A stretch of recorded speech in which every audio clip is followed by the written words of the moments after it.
the division of Africa, and imperial expansion. The imperial expansion in the African continent by the European nations is supposed to be one of the significant events in the history of the world. By 1870, England had set up colonies in the coastal regions of Cape, Natal, Lagos, Gold Coast, and Zambia. France had colonized Algeria, French Guiana, Ivory Coast, whereas Portugal brought under its control Mozambique and Angola. The status of becoming the first colonizer in the African continent went to Belgium by establishing its colony in Africa in the second half of the 19th century. King Leopold of Belgium erected a colony in the Congo River Basin. England, Germany, France, Italy, Spain, Portugal, and Holland had their colonies in Africa, after Belgium had colonized African region. The effects of imperialism. Modern imperialism, forcing supremacy over weaker nations, had constructive and destructive effects in modern times. A. The constructive effects of imperialism. First, physical reformations. The European nations had to bring in some reformations for maintaining a control of the colonies. These reformations consisted in making of roads for quick military movement and internal transportation, railway, post, telegraph, aeroplanes, canals, etc. As the colonizers stood to gain these facilities, it also helped local people, creating a kind of interaction among people. Second, spread of education. For the sake of prosperous business, propagation of Christianity, and humanitarian interests, education was given a boost. Consequently, the colonies came under the impact of Western education. Instead of importing educated people from the native places, the colonizers began to educate the local people for raising qualified manpower necessary in assisting administration. Third, intellectual change. There began an intellectual exchange among the people belonging to different parts of the world. The people of the colonies were brought abreast of the Western thoughts of their colonizers. They got acquainted with the innovative ideas, technology, science, philosophy, literature, law, and politics. Colonization also introduced the people to the principles of liberty, equality, and fraternity, and the philosophies of nationalism, socialism, communism, and democracy. The progressive mindset was created by uprooting ignorance and blind faith by social and religious reformers. Fourth, national integrity. The imperial nations brought various parts of the colonies under one region. This centralized governing system integrated the colonies. Before the imperial reign, most of the colonies were divided and governed by various rulers. Lack of uniformity due to various types of rulers and rules gave rise to irregularities in governance, law, and legal system. Nevertheless, the imperial nations brought the scattered regions and reigns under one banner and established one governing system, uniform rules and regulations, and one legal system. Consequently, there came into being national integrity. Especially, the undeveloped colonies were benefited by imperialism. Fifth, suppression of underdeveloped nations.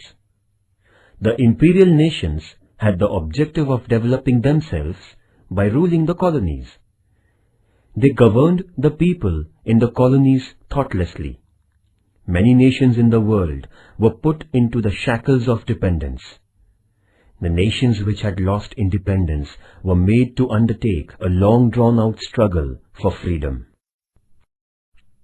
Sixth, armament race. The intensity of tension in the international politics grew rapidly because of the cutthroat rivalry among the European nations for imperial expansion. Every European nation braced up its military for ensuring security, which gave rise to the arms race. The imperial nations grew suspicious of one another. There rose an unabated desire for ruling other nations.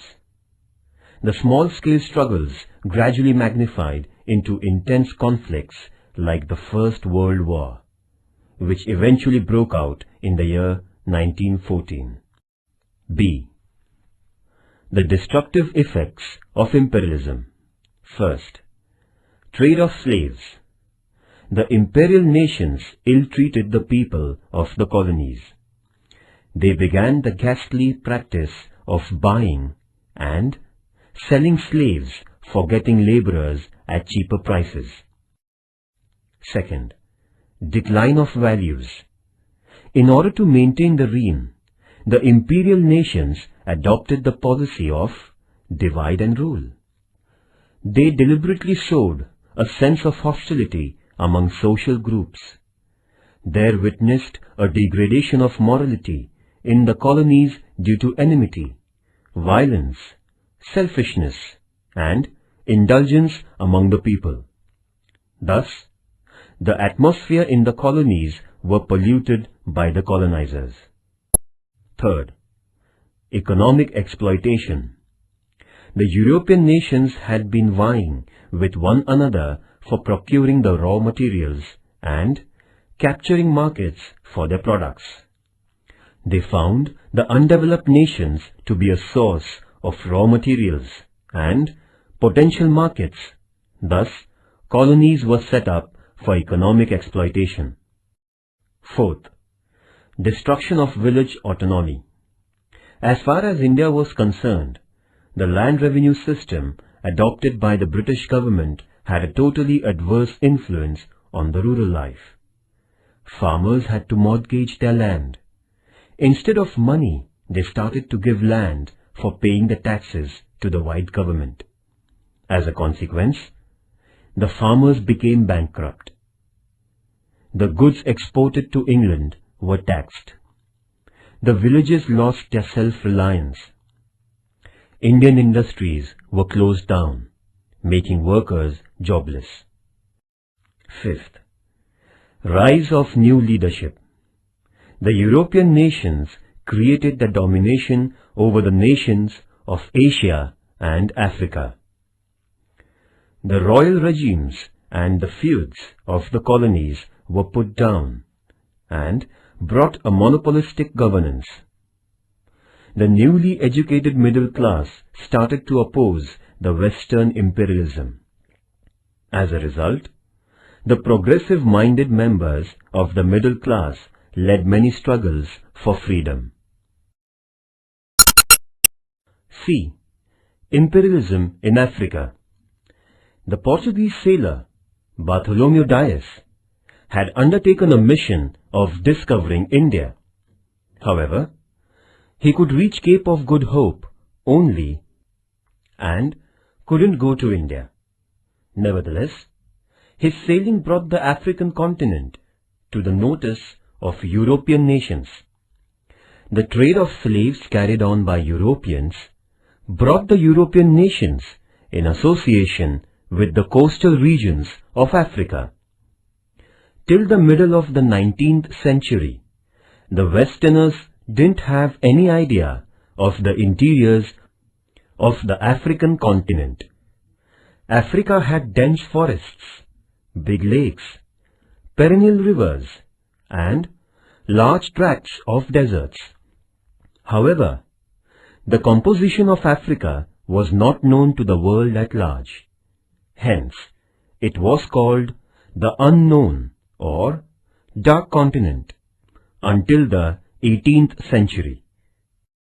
In the second half of the 19th century, the courageous European travelers Mungo Park, Captain Speke, Sir Samuel Baker, David Livingstone, and Stanley discovered the regions belonging to the basins of the Nile, the Niger, the Congo, and the Zambezi rivers in Africa, and brought them to the notice of the world.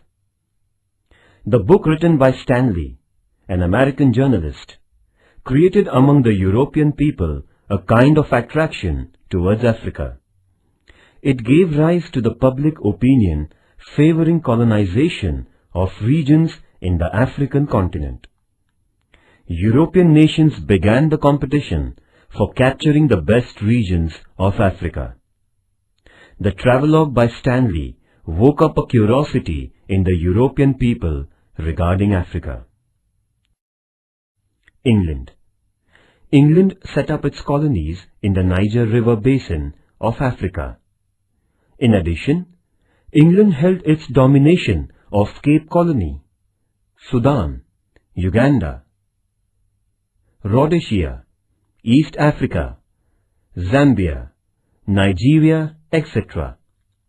England took possession of Egypt under the pretext of the security of the Suez Canal. Dutch. The Dutch set up colonies in Cape Colony, Natal, Orange Free State, and Transvaal. France. The French began to move up the Senegal basin. It went on to capture the Sahara Desert, Algeria, French Congo, Madagascar Island, and Morocco. Germany. Germany colonized the Southwest Africa, Cameroon, and the East African regions. Spain. Rio de Oro region, north of Morocco, and some areas in Guinea coast were colonized by Spain. Portugal.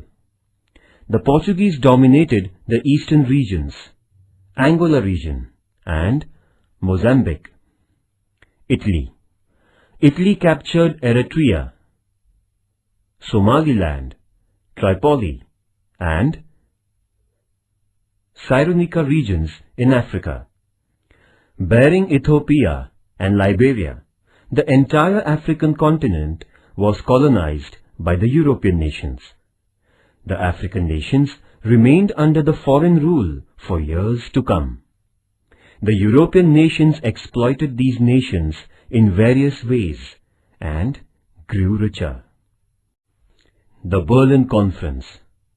The European nations held a conference at Berlin in 1884.